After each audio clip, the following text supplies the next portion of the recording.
This is my review on X-Men 97 Season 1. Story so far, I give this a 8 out of 10. Season 1. Episode 1 to Episode 4. Gets an 8 out of 10 of the story so far. For Season 1 of X-Men 97, it gives an 8 out of 10 for me. Feels kind of rushed so far in some places.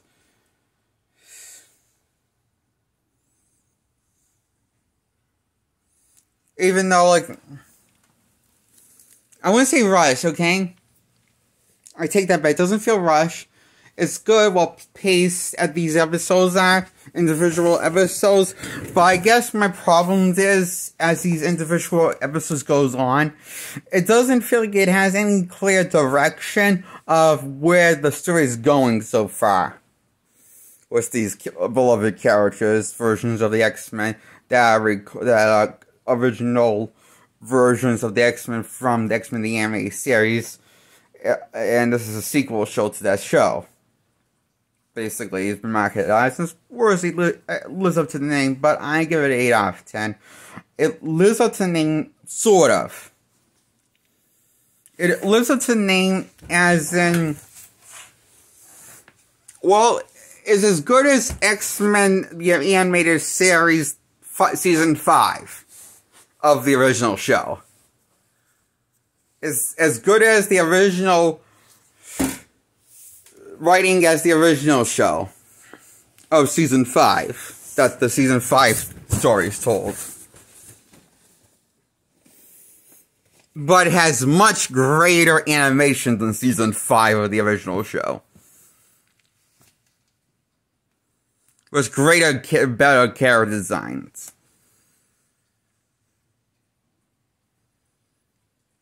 Better attention to details of character designs. In the animation quality.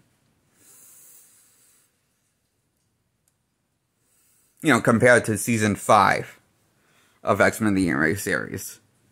That, I give that, pretty much same score as this, 8 out of 10, X-Men 97.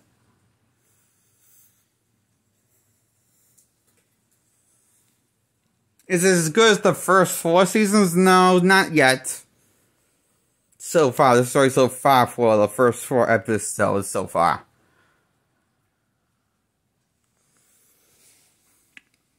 I mean, these are better as individual episodes than seeing them together. As connected storytelling. These are better as individual, works better as 10 out of 10 for individual episodes that are epics. Stories that are serious and mature things and adult things compared to the original show. But there's a but. These don't work well as when they're all connected. They work better as their own separate stories than they own one episodic story connecting, building on each other. After another one builds on it. And you do build on each other, they just don't really, you don't really, you're not sure where this is going, though. You know, building to something, but you don't know what if the writers know what they're building to. Or if they're going to get closure to these characters. Of X-Men. Even the ones that lost their powers, like Storm.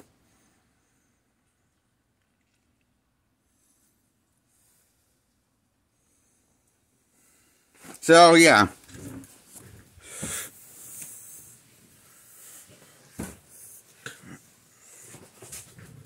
I think Storm's story should have been told first.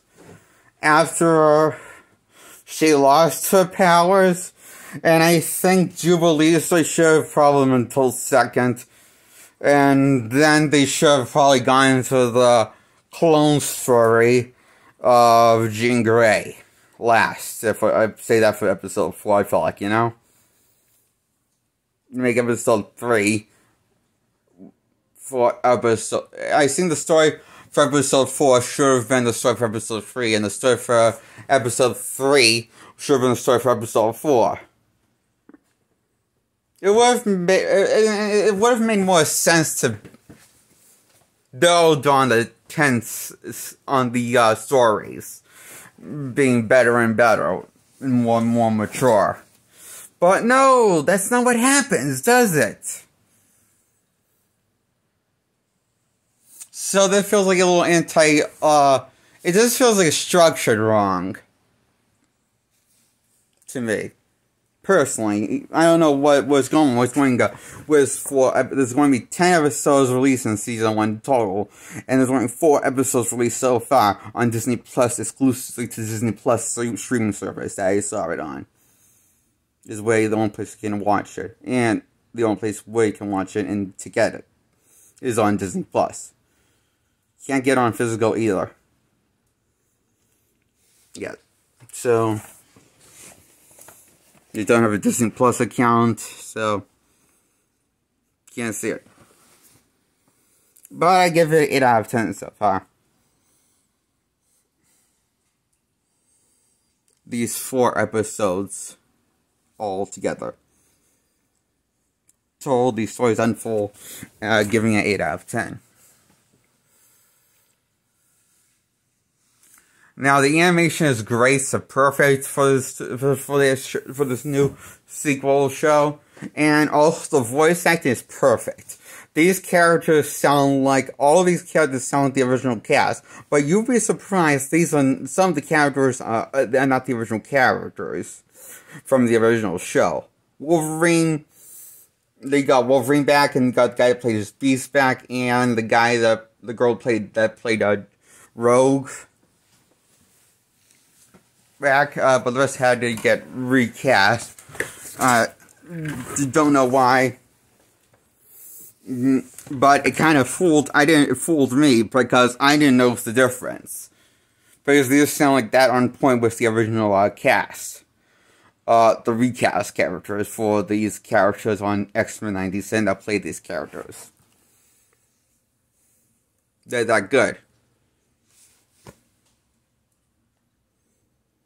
Voice acting, 10 out of 10, solid voice acting for these versions of the characters.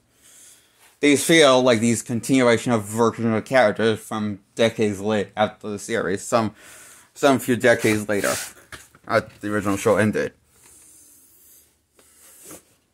And it's kind of hinting at that once we get to the Jubilee episode that focuses on her story, in episode 4, that some time has passed since the original X-Men show has passed.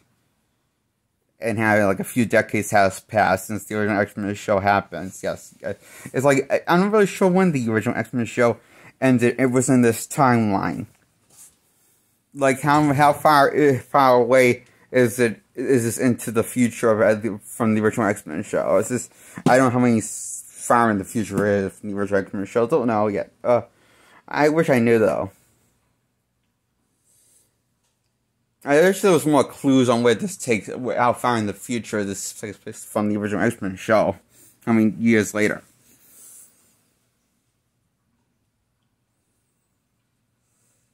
Will the show ever answer that question? I don't know. I hope. Yeah. Then that won't be good for me. That just make our OCD up.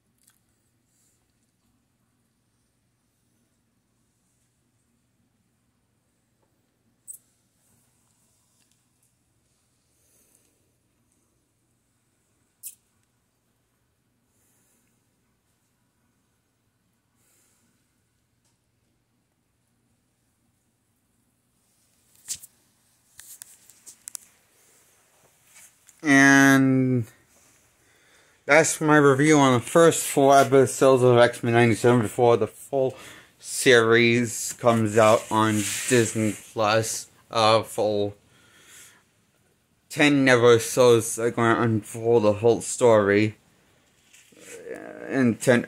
There's only 4 episodes, but there's going to be 10 episodes total in season 1. It's marketed as. That's when season 1 ends. And will there be a season 2? Don't know. Maybe. Hopefully, this is not going to end on a cliffhanger. This series.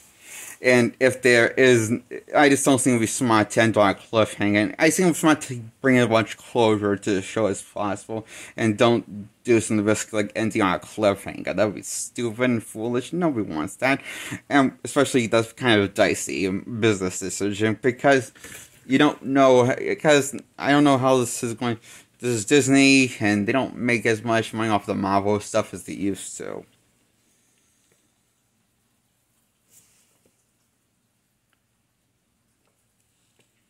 So hopefully don't end on a cliffhanger and just bring closure to these characters. And if there's a second season, then maybe you can end on a cliffhanger if you really have, or if you're feeling bold enough. If they think that they have, think this going to be a, I just don't think, but I don't like when seasons ever end on cliffhangers. This is stupid because you never know when what's going to happen, and if it's going to get canceled now, you know. If you want more or don't want more. And I don't know how popular this show is, how many people are streaming still at it.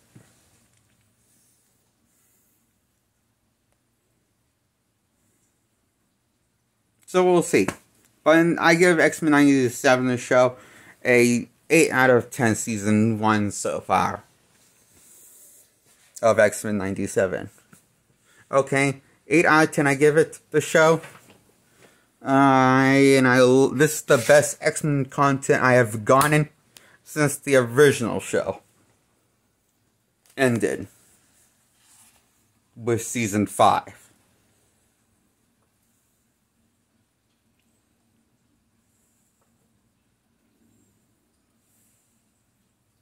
That I have seen in my life. This is the best X-Men content I've seen in my life since X-Men Animated Series Season 5 ended.